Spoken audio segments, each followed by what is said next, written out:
Coming up, it's 80s power pop at its very best, but it didn't come easy for this song. In fact, it was a lifetime in the making, or at least that's how it felt to this band.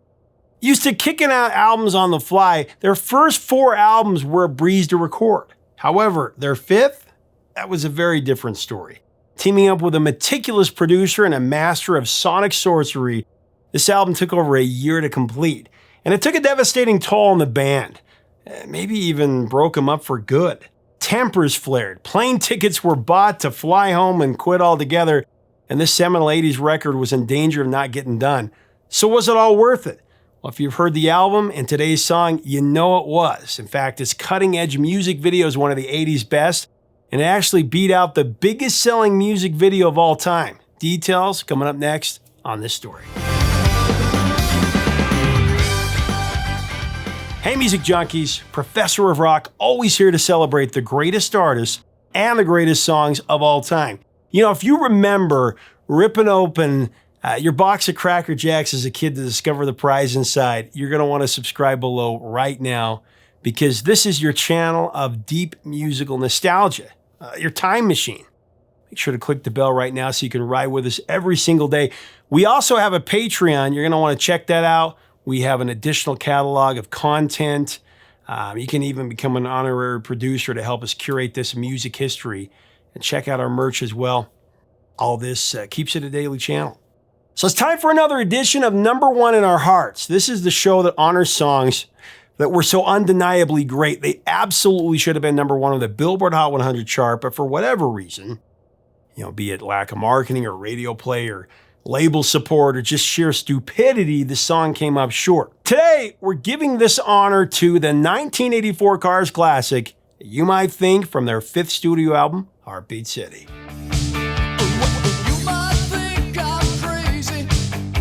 You know, we've covered the Cars so many times before, and every time I come back to them, I'm reminded so much that they're a band that just defies category. Throughout their career, they consistently defied convention. Somehow they were both a singles album and an albums band. And in the process, mixing the essentials of new wave and power pop and rock with undeniable hooks and pop-driven sing-along choruses. I mean, nobody sounds like this band. The lineup, of course, comprised of the late, great Rick Ocasek on guitar and vocals, the incomparable Benjamin Orr on vocals and bass, keyboard extraordinaire Greg Hawkes, the underappreciated Elliot Easton on guitar, one of the best, and the talented David Robinson on drums. Through their first 4 records, the Cars would write enough classic tracks to fill multiple greatest hits albums. I mean, in fact, as I said before, their debut album is like a greatest hits record. A very abbreviated roster. Their iconic catalog includes Just What I Needed, My Best Friend's Girl, Moving in Stereo, Let's Go, Touch and Go, and Shake It Up. I guess you're just what I need. Just what I need. Let's go.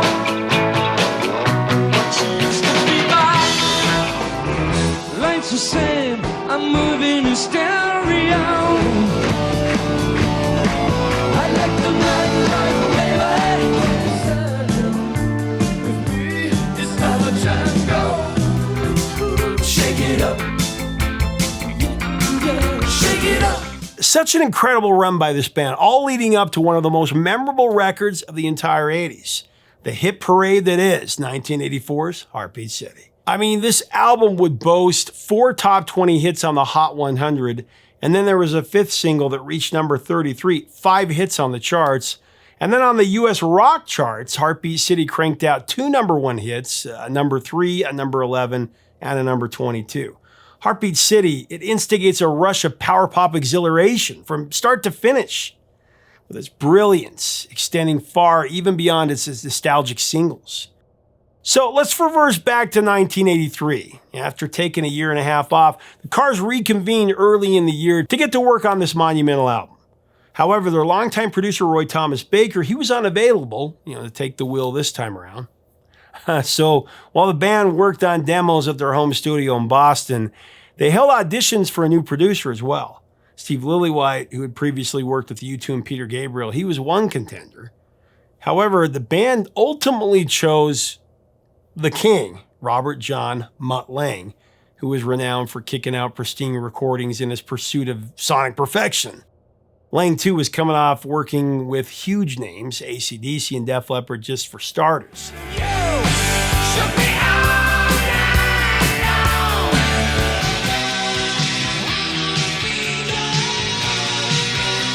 Here's the thing, though. In order to work with Lang, the band had to travel to London, and recording sessions were held at nearby Battery Studios. Now, initially, the different surroundings created a renewed excitement within the band. But as the Cars immersed themselves in the work, their eyes were soon open to just what they'd got themselves into here. While the Baker-led sessions for the first 4 Cars albums were brief and organic, Lang employed a decidedly arduous, overdub-heavy process, exploring every detail of each song in search of the perfect take. Elliot Easton said about it, "Generally, for past albums, we've rehearsed extensively, for the album's songs and gone in and more or less laid tracks down according to what we just rehearsed. Working with Mutt Lang on Heartbeat City was a little bit different because we did all the pre-production work with him. He was involved at the same time as the other members of the band. In the liner notes for the 2018 expanded edition of Heartbeat City, Ocasek had this to say about it. Poor Ben. He's a great bass player, but Mutt had him in there for days, weeks, and I don't even want to get into the vocals. Let's try that syllable again."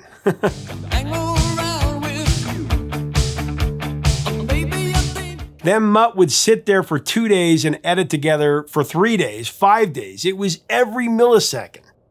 It's like Jerry Harrison of the Talking Heads told me one time. Talking Heads finished an entire classic album in the time it took Mutt Lang to do about a half a song. Not surprisingly, Benjamin Orr called Heartbeat City the most precise album the band had ever done. He said that they spent hours and hours going over the minutia of each song. Lang would hear an idea and then have the band do 3, maybe 4 more tracks on top of that one track. It was that precise. Every note had to be spot on.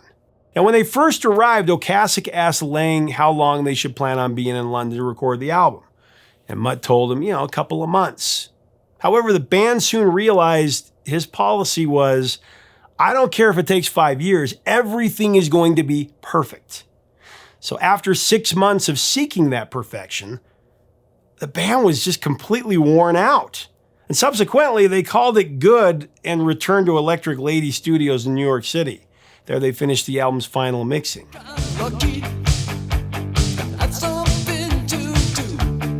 So as we continue to break down this classic song, I do want to thank our sponsor, Zenni Eyewear, the brand of glasses I always wear on here. Today I'm wearing my red ones. Zenni's amazing because you can design your own pair of glasses, what looks great on you, and you can do a virtual try-on at their website before you purchase. You can add other amazing features for up to 80% off regular retail prices. Just click on the info button right up here to get our best deal.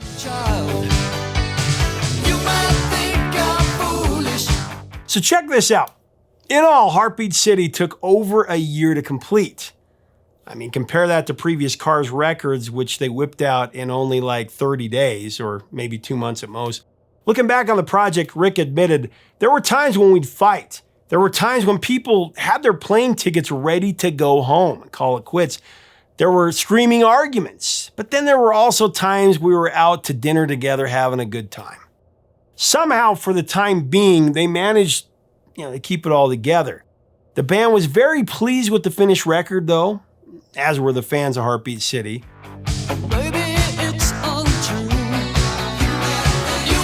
Heartbeat City was released in March 1984, and it was a monster hit record. It went to number 3 on the Billboard 200. It sold over 4 million copies in the US. It was the perfectly polished product for the rising MTV generation. Big tunes, radio ready, a quintessential power pop albums for the mid-80s for sure. Heartbeat City, like I said, produced 6 singles in all, 4 of which reached the top 20. Magic, Drive, Hello Again, and today's feature, You Might Think.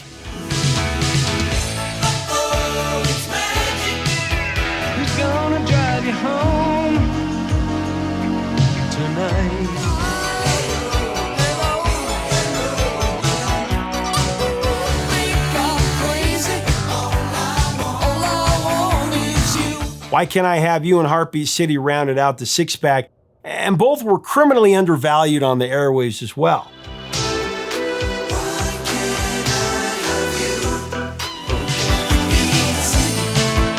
The noise electric never stops. So you might think it was actually the lead-off single for Heartbeat City, and it got the album off to a fast start. It accelerated to number 7 on both the Billboard Hot 100 and the Cashbox chart. It also reached number 14 on the Dance Club chart, and it went to number 1 on the Mainstream Rock chart. Again, a triple threat. That's how the Cars were. Internationally, you might think it hit number 27 in New Zealand, number 24 in Australia, number 20 in Sweden, number 11 in the Netherlands, number 8 in Canada, and it actually went to number 88 in the UK, which was the worst showing of any charting Cars single in the UK. I don't get that.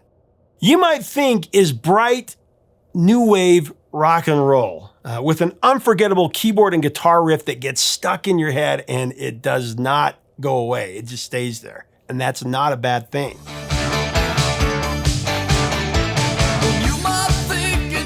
Ocasek, known for his propensity for quirky lyrics.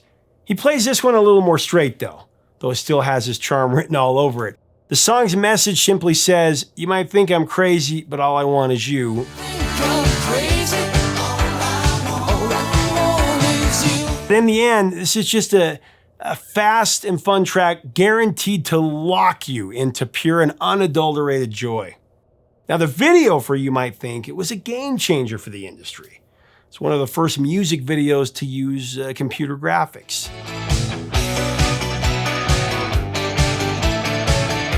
Now, the inspiration for the video was actually lifted from a series of National Enquirer commercials that were on TV at the time. See if you remember these. Will Falcon Crest gun down Dallas and Dynasty in the fight for number 1? The Gossip magazine's ads featured these, goofy cutout animations of celebrities, and it seemed like a fun concept to explore. That's where the inspiration came from. It's in the Enquirer. What's the story behind the Beatles' horrifying plunge into drugs? These spots were produced by a special effects company called Charlex. So the video co-director Jeff Stein, he commissioned them to work on it. Stein's vision was to put the band into pop culture scenarios and have an animated Ocasek chasing after this girl. However, getting the band on board, that wasn't very easy. Stein would explain, I met the Cars and I told them, the band's in the medicine chest, and then on a bar of soap, and Rick's a fly, and one of them said, why don't we all just play on a turd in the toilet bowl? That was the prevailing attitude, end of quote. When you flash that fragile smile.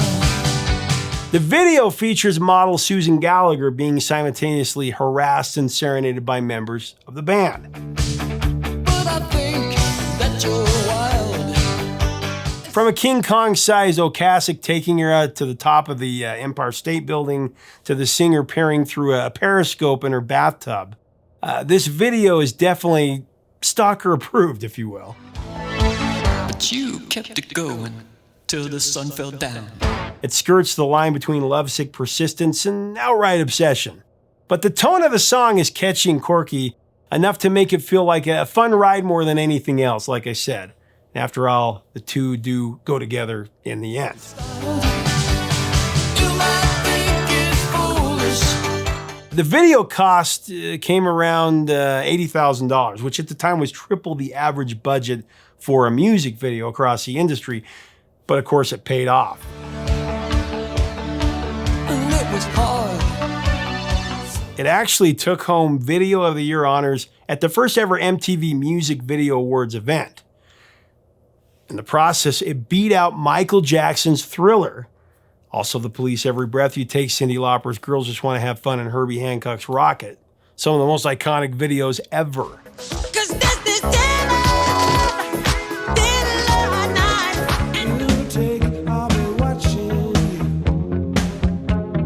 Of course, Michael Jackson's Thriller is the biggest selling music video of all time. MJ was cleaning house on award shows at that moment, beating every band and artist, but not the Cars.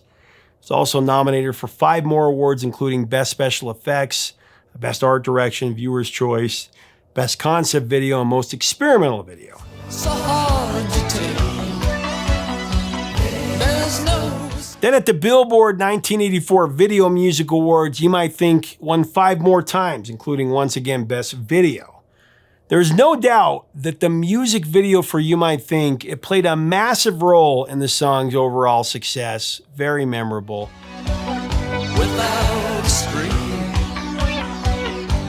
Since its initial run, You Might Think has appeared, of course, in a few movies and TV shows.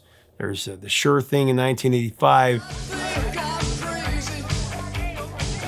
Walter Gibbs. Where the Money Is, Good Luck Chuck. There was Glee, It'll look like you have stomach rolls.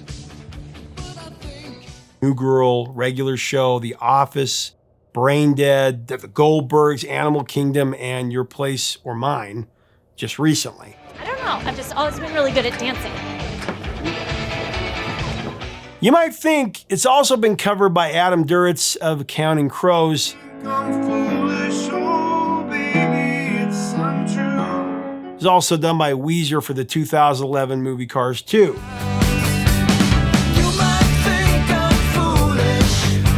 So going back to the making of Heartbeat City for just a minute, as you might imagine, the lengthy, intense recording sessions took a serious toll on Ocasek and the band. Rick would say he never wanted to make a record like that again, and he called it a demoralizing process. I mean, it's hard to argue with 4 million plus sales. Some have it at 5 million. There's no doubt the album was a smash success for the band, but the sheer exhaustion of creating it proved to be the beginning of the end for this band, which is really sad. Or at least the classic era of the Cars. Starting in 1985, the band members, they started to redirect their energies. On October 25th, they released their first greatest hits compilation, featured the hit song Tonight She Comes.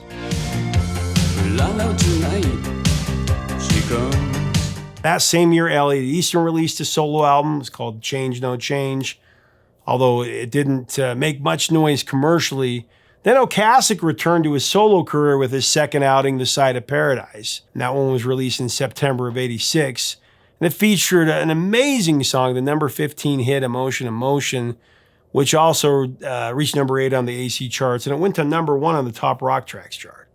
For all you Tears for Fears fans, Roland Orzabal, he played guitar on that one.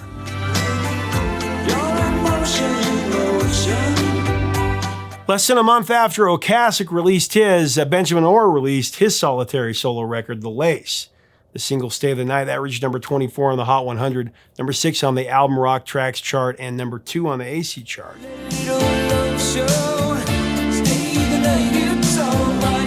After that, the Cars, they regrouped for their final full lineup offering, 1987's Door to Door. And even though the record featured 2 top 5 US rock chart tracks, You Are the Girl and Strap Me In, it just couldn't replicate the success of its predecessors. Topped out at number 26 on the Billboard 200. You are the girl, strap me in all night long. I mean, it's not a bad showing, but it was the lowest of all the Cars studio albums.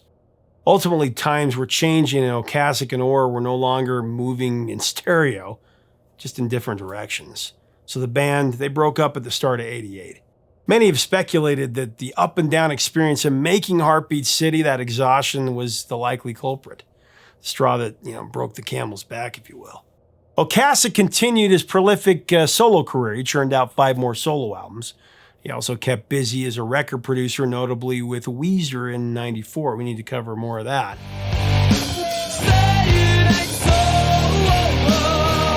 Despite more greatest hits collections and compilations and a devoted fan base, the Cars resisted pleas to reunite. And then the premature death of Benjamin Orr from cancer in 2000, that seemed to make a reunion permanently impossible. However, finally in 2010, the 4 surviving members announced that they were reforming to record a long-awaited 7th studio album.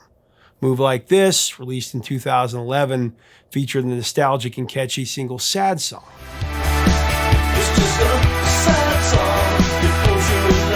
However, following a short tour, the band went on hiatus until 2018. That's when they were inducted into the Rock and Roll Hall of Fame, which they were inducted way later than they should have been.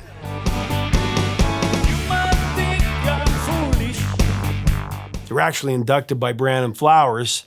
They reunited to perform at the induction ceremony, and that was to be the Cars' final performance with Ocasek. He passed away on September 15th, 2019. So let's go back to You Might Think. The week it reached number 7 on the Hot 100, the top 5 songs on the chart were number 5, Miss Be Blind by Culture Club, number 4, Hold Me Now by Thompson Twins, number 3, Footloose by Kenny Loggins, number 2, Hello by Lionel Richie, and a number 1, Against All Odds, Take a Look at Me Now by Phil Collins, parenthesis song. We've actually covered that on a previous episode.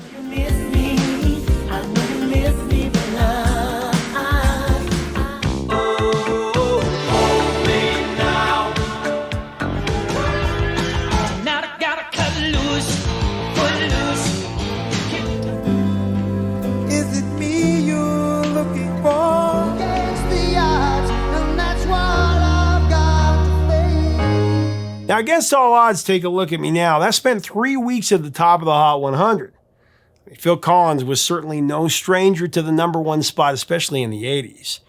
He tallied 8 career number 1s between Genesis and his solo work. I mean, the man's not hurting for top of the chart hits. But you know who is? The Cars. They never had one. They absolutely deserve top spot honors. So what do you think? Can we have Against All Odds step aside for a solitary week?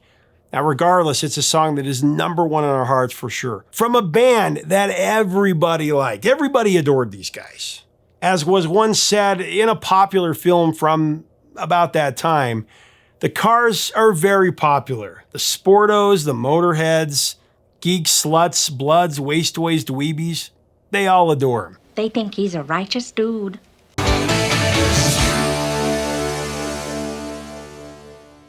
And thanks so much for watching. Leave us a comment about the Cars, and You Might Think, what are your memories of the song? What do you think of the Cars? Everybody liked this band. Everybody's a fan. How can you not like them? What are your favorite songs? What should we cover next? Trying to get an interview with Elliot Easton. I'm going to do that. If you like our content, we would love to have you as part of our community. Make sure to subscribe below. Click the bell so you always get what's coming out. And check us out on Patreon, also our merch. It's all about keeping the music alive, folks. Until next time, 3 chords and the truth, my friends.